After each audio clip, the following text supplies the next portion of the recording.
Hello students, मैं हूं आदित्य शर्मा और आपका मेरे यूट्यूब चैनल पर बहुत बहुत स्वागत है। स्टूडेंट, इससे पहले हम क्वाड्रेटिक इक्वेशन पे 7 वीडियोस अपलोड कर चुके हैं। इससे प्रीवियस वीडियो में हम नेचर ऑफ रूट्स के बारे में कंप्लीट थ्योरी बता चुके हैं। अगर आप वो वीडियो नहीं देखे हैं तो यहाँ पर iTab पर उसका लिंक आ रहा होगा, आप वहाँ पर जाके देख सकते हैं। क्वाड्रेटिक इक्वेशन पे रिमेनिंग वीडियोज़ का प्लेलिस्ट भी बना हुआ है, वो प्लेलिस्ट भी मैं iTab पर डाल दूँगा, आप वहाँ पर जाके देख सकते हैं। स्टूडेंट, आज इस वीडियो में हम नेचर ऑफ रूट से रिलेटेड कुछ क्वेश्चंस बताने वाले हैं। तो चलिए देखते हैं नेचर ऑफ रूट से रिलेटेड कुछ क्वेश्चंस को किस तरह से हम लोग सॉल्व करते हैं। तो स्टूडेंट देखिए, यहाँ पे इस क्वेश्चन में बोल रहा है कि determine the nature of roots of the following quadratic equation. ये जो क्वाड्रेटिक इक्वेशंस दिए हुए हैं, इनके रूट्स का क्या नेचर है, इसके बारे में बताना है। स्टूडेंट, हम थोड़ा सा पहले नेचर ऑफ रूट्स के बारे में आपको बता देते हैं। देखिए, ax² plus bx plus c is equal to 0, ये जो है ये किसी भी क्वाड्रेटिक इक्वेशन का जनरल फॉर्म होता है। अगर इस फॉर्म में कोई भी इक्वेशन होता है तो उसको हम क्वाड्रेटिक इक्वेशन बोलते हैं। स्टूडेंट, किसी भी क्वाड्रेटिक इक्वेशन का जो डिस्क्रिमिनांट होता है, डिस्क्रिमिनांट जिसको हम d से भी डिनोट करते हैं, उसका वैल्यू होता है b² माइनस 4ac, है ना, जहाँ पर b, a और c जो है वो यही coefficient of x², coefficient of x और कांस्टेंट टर्म है ना। तो ये d का वैल्यू पे डिपेंड करता है नेचर ऑफ रूट्स। इस इक्वेशन का क्या रूट्स होगा, रूट्स का क्या नेचर होगा, वो इस डिस्क्रिमिनांट पे डिपेंड करता है। अगर डिस्क्रिमिनांट का वैल्यू ग्रेटर देन 0 होता है तो रूट्स जो होता है वो रियल और डिस्टिंक्ट होता है ना, रियल और डिस्टिंक्ट। अगर d का वैल्यू इक्वल टू 0 होता है तो रियल एंड इक्वल होता है नेचर ऑफ रूट्स। दोनों जो रूट्स होगा वो क्या होगा, रियल होगा और इक्वल होगा। और अगर d ग्रेटर देन 0 है तो रूट्स रियल होगा और डिस्टिंक्ट होगा। उसी तरह अगर d का वैल्यू लेस देन 0 आता है तो रूट्स इमेजिनरी होगा, है ना, इमेजिनरी। तो इमेजिनरी आप लोग अभी नहीं फाइंड कर सकते हैं क्योंकि उसके लिए कॉम्प्लेक्स नंबर पढ़ना पड़ता है। तो यहाँ पर d अगर लेस देन 0 है तो अभी हम लोग उसको बोलते हैं नो सॉल्यूशन, कि उस इक्वेशन, क्वाड्रेटिक इक्वेशन का कोई भी सॉल्यूशन नहीं होगा, है ना। आगे हम लोग पढ़ेंगे उसका सॉल्यूशन होता है, लेकिन इमेजिनरी सॉल्यूशन होता है, रियल सॉल्यूशन नहीं होता है।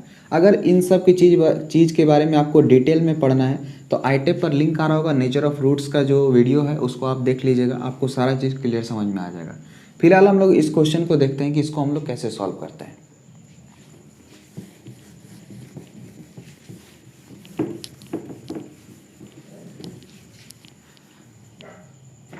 तो देखिए स्टूडेंट, यहाँ पर हम लोग सबसे पहले क्या करेंगे कि इस क्वाड्रेटिक इक्वेशन का a, b और c क्या है उसको लिखेंगे।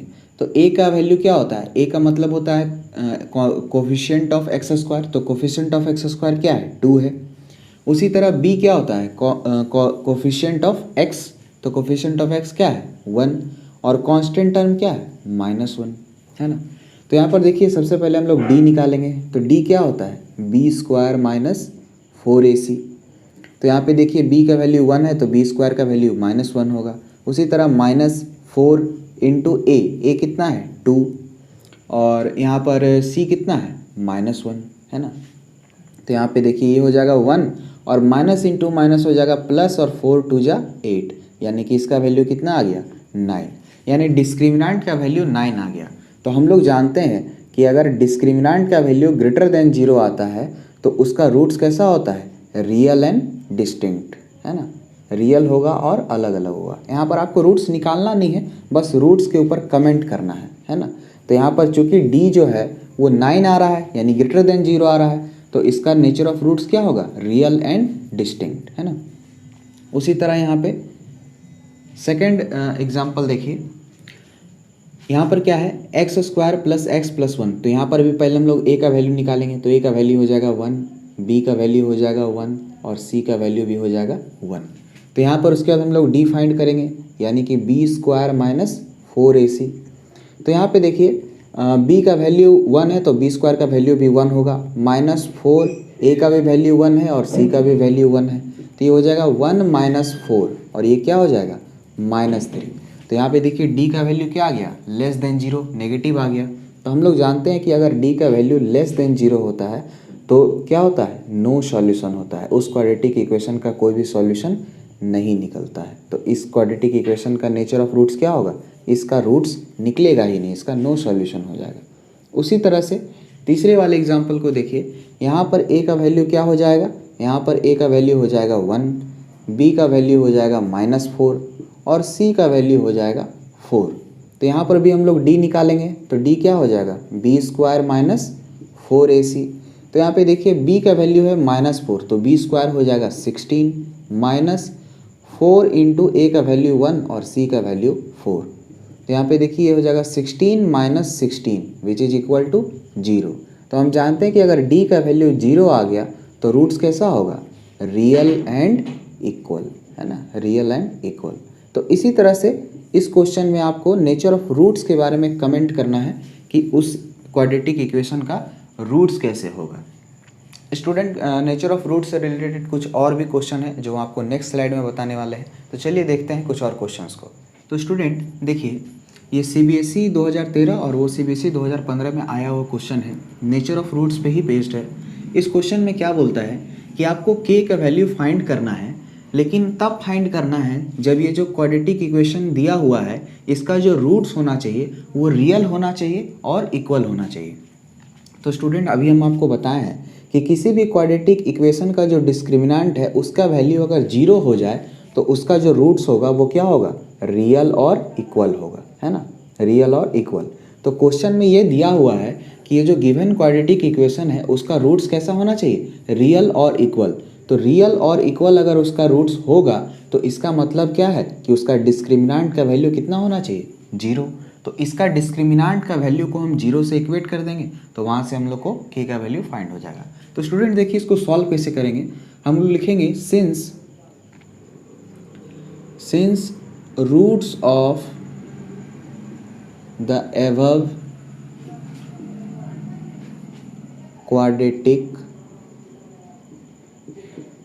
क्वाड्रेटिक इक्वेशन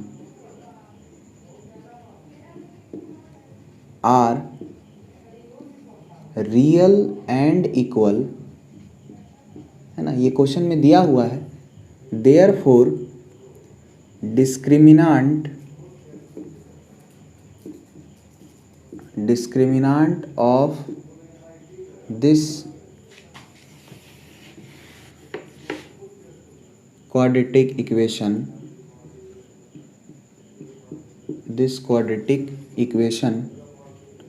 मस्ट बी 0, है ना। इसका डिस्क्रिमिनेंट जो है वो 0 जरूर होना चाहिए। अगर रियल और इक्वल है तो उसका डिस्क्रिमिनेंट 0 के बराबर होना चाहिए। अब डिस्क्रिमिनेंट निकालने का वैल्यू क्या होता है, b² - 4ac। तो पहले हम लोग को a, b और c पता करना पड़ेगा। तो यहाँ पर देखिए a क्या है, a यानी कि कोफिशिएंट ऑफ x²। तो देखिए कोफिशिएंट ऑफ x² 1 है, कुछ नहीं है तो 1 है ना। अब देखिए b क्या होगा, b क्या होता है, x का कोफिशिएंट। तो देखिए x का कोफिशिएंट क्या हो जाएगा, -2 × 1 + 3k। तो ये हो जाएगा -2 × 1 + 3k, ये हो जाएगा b का वैल्यू। उसी तरह c का वैल्यू क्या हो जाएगा, ये जो पूरा लिखा है पूरा का c हो जाएगा, ये हो जाएगा 7 3 + 2k, है ना। अब हम लोग निकालेंगे डिस्क्रिमिनेंट, और डिस्क्रिमिनेंट क्या करेंगे, 0 से इक्वेट कर देंगे। तो डिस्क्रिमिनेंट क्या होना चाहिए, डिस्क्रिमिनेंट यानी कि d जो होना चाहिए वो क्या होना चाहिए, 0 होना चाहिए। और डिस्क्रिमिनेंट का वैल्यू क्या होता है, b² - 4ac, है ना। यहाँ पर तो b² क्या हो जाएगा, इसका स्क्वायर। तो यहाँ पे देखिए एक्चुअली यहाँ पे लिख दीजिए पहले, d = b² - 4ac और ये होना चाहिए 0, है ना। तो अब b का वैल्यू ये है तो इसका स्क्वायर करेंगे, यानी कि -2 1 + 3k का होल स्क्वायर, है ना। और -4a का वैल्यू है 1 और c का वैल्यू कितना है 7 × 3 + 2k और इसका वैल्यू होना चाहिए 0। तो अब यहाँ पे देखिए इसको पहले सॉल्व करेंगे तो -2 का होल स्क्वायर हो जाएगा 4, है ना। और 1 + 3 का होल स्क्वायर को अभी हम लोग लिखते हैं 1 + 3k का होल स्क्वायर, और -7 4 जा हो जाएगा 28, है ना। और ये हो जाएगा 3 + 2k which is equal to 0। अब यहाँ पे देखिए इसको हम लोग अगर फर्दर सॉल्व करेंगे तो ये हो जाएगा 4 और ये a + b का होल स्क्वायर में हो जाएगा, तो ये हो जाएगा 1 + 9k² प्लस 6k माइनस इसको 28 को अंदर मल्टीप्लाई करेंगे तो 8 3 जा हो जाएगा 24 और 2 बचेगा तो 3 दूना 6 और 2 8, ये हो जाएगा -84, है ना।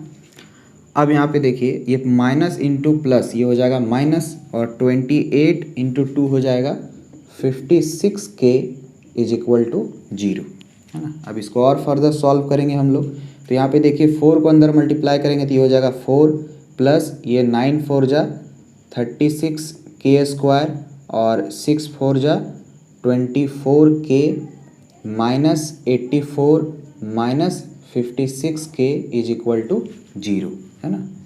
अब यहाँ पे देखिए यहाँ पर k² है और k² कहीं नहीं है तो हम लोग पहले k² को लिखेंगे 36k², उसके बाद k का टर्म देखिए तो यहाँ पर k का टर्म है और यहाँ पर k का टर्म है तो यहाँ पर -56 है और यहाँ पे +24 है तो -56 और +24 तो ये सब्ट्रैक्ट हो जाएगा इसमें तो कितना बचेगा 2 और 3 यानी कि -32 बचेगा तो यहाँ पर हो जाएगा -32k, है ना।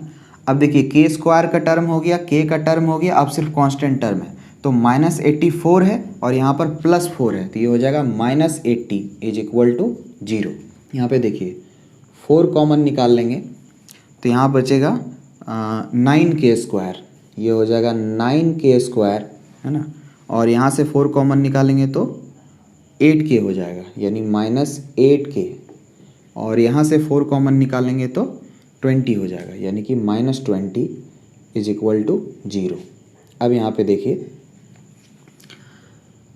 इस 4 को उधर 0 से इक्वेट कर देंगे तो ये 4 ख़त्म हो जाएगा तो अब यहाँ पर कितना बचेगा 9k² minus 8k minus 20 is equal to 0। तो स्टूडेंट देखिए यहाँ पे इन दोनों को मल्टीप्लाई किए तो कितना आया -180, है ना। तो अब इसको हमको ऐसे दो पार्ट्स में तोड़ना है, ऐसे दो पार्ट्स में तोड़ना है कि जब दोनों को सम करें या सब्ट्रैक्ट करें तो इसी के बराबर आ जाए और जब प्रोडक्ट करें तो -180 के बराबर आ जाए।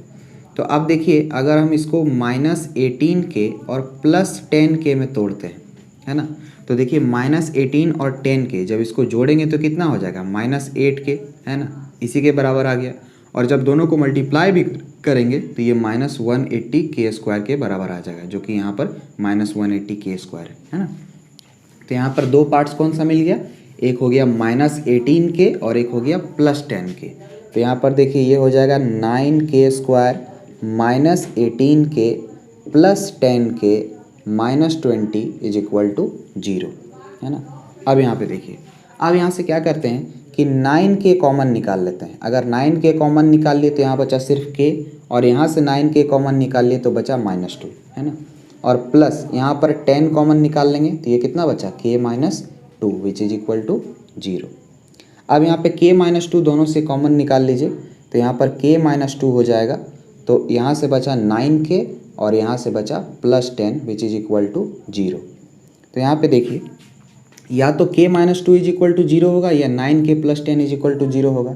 तो k -2 इज इक्वल टू 0 होगा या फिर 9k + 10 इज इक्वल टू 0 होगा। तो अगर k -2 0 होगा तो k का वैल्यू क्या हो जाएगा 2, है ना। या फिर अगर 9k + 10 इज इक्वल टू 0 होगा तो 9k का वैल्यू कितना हो गया -10, तो k का वैल्यू कितना हो जाएगा -10/9, है ना। तो ये k का दो वैल्यू निकलेगा, k के दो वैल्यू यहाँ पर हो सकता है, ठीक है। तो इस तरह से हम लोग k का वैल्यू निकालेंगे। स्टूडेंट अब सेकंड एग्जांपल है, इसको भी हम लोग देखते हैं, है ना। सेकंड एग्जांपल को देखिए, यहाँ पर भी हम लोग वही काम करेंगे। ये लाइन आप यहाँ पे लिख लीजिएगा, ये दो लाइन यहाँ पर भी लिखा जाएगा, है ना। हम डायरेक्ट यहाँ पर a b c का वैल्यू निकाल के और डिस्क्रिमिनेंट को 0 से इक्वेट कर देते हैं। तो यहाँ पर देखिए a का वैल्यू क्या हो जाएगा, a यानी कोफिशिएंट ऑफ x², वो कितना हो जाएगा k + 1। b का वैल्यू क्या हो जाएगा कोफिशिएंट ऑफ x यानी कि -2k - 1, है ना। और c यानी कि कांस्टेंट टर्म कितना है 1। अब यहाँ पर d जो डिस्क्रिमिनेंट है वो 0 होना पड़ेगा क्योंकि ये बताया हुआ है कि जो गिवन क्वाड्रेटिक इक्वेशन है उसका जो रूट्स होगा वो क्या होगा, वो होगा इक्वल टू 0। क्यों होगा, क्योंकि गिवन क्वाड्रेटिक इक्वेशन का जो रूट्स है वो रियल एंड इक्वल होना चाहिए। तो अब इसके डिस्क्रिमिनेंट को हम 0 से इक्वेट कर देंगे। तो अब यहाँ पे देखिए डिस्क्रिमिनेंट का वैल्यू क्या होता है, बी स्क्वायर माइनस 4ac। तो बी स्क्वायर यानी कि बी का स्क्वायर करना है, तो -2k - 1 का होल स्क्वायर माइनस 4 ए का वैल्यू कितना है k + 1 इंटू सी का वैल्यू कितना है 1, तो इंटू 1 इज इक्वल टू 0। अब यहाँ पे देखिए, यहाँ पे क्या हो जाएगा, -2 का होल स्क्वायर हो जाएगा 4, और यहाँ पर हम लिखेंगे k - 1 का होल स्क्वायर, और माइनस 4 इंटू 1 ये हो जाएगा 4, और ये हो जाएगा k + 1 which is equal to 0। अब यहाँ पे देखिए ये 4 है, इसको a - b का होल स्क्वायर में एक्सपेंड करेंगे तो ये हो जाएगा k² + 1 - 2k, और यहाँ पर 4 अंदर मल्टीप्लाई करेंगे तो ये हो जाएगा -4k और -4 विच इज इक्वल टू 0। अब यहाँ पे देखिए एक स्टेप और हम कर देते हैं, ये 4 को अंदर मल्टीप्लाई करेंगे तो ये हो जाएगा 4k² + 4 -4 × 2 = 8k -4k -4 is equal to 0। अब ये देखिए +4 है और -4 है तो ये दोनों हो जाएगा कैंसिल, है ना। तो अब यहाँ पर नेक्स्ट स्टेप में हम लोग लिखेंगे 4k² और -8k और -4k हो जाएगा -12k इज इक्वल टू 0। अब यहाँ पे हम लोग क्या करेंगे कि 4k कॉमन निकाल लेंगे। 4k अगर कॉमन निकाल लिए तो यहाँ बचा k और यहाँ बचा 3 इज इक्वल टू 0। तो यहाँ से k 4 को हम लोग उस साइड ले जाएंगे, 0 से इक्वेट कर देंगे, तो यहाँ पर हो गया k और ये हो गया k - 3 इज इक्वल टू 0। तो या तो k 0 होगा या k - 3 0 होगा, तो हम लोग लिखेंगे या k इज इक्वल टू 0 या फिर k - 3 इज इक्वल टू 0। तो यहाँ से k का एक वैल्यू आ गया 0 और k का दूसरा वैल्यू आ गया 3, है ना। तो इस तरह से आप इस तरह के क्वेश्चंस को सॉल्व कर सकते हैं। तो स्टूडेंट आज हम आपको नेचर ऑफ रूट से रिलेटेड कुछ क्वेश्चंस बताए हैं, है ना। तो आने वाले वीडियो में हम नेचर ऑफ रूट्स पे रिलेटेड और कुछ क्वेश्चंस बताएंगे। स्टूडेंट अगर आपको वीडियो पसंद आया तो इसको लाइक करिए, शेयर करिए और चैनल को सब्सक्राइब करिए। स्टूडेंट अगर आपको वीडियो पसंद आता है तो अपने दोस्तों के साथ शेयर भी करिए। तो मिलते हैं दोस्तों नेक्स्ट वीडियो में, तब तक के लिए थैंक यू।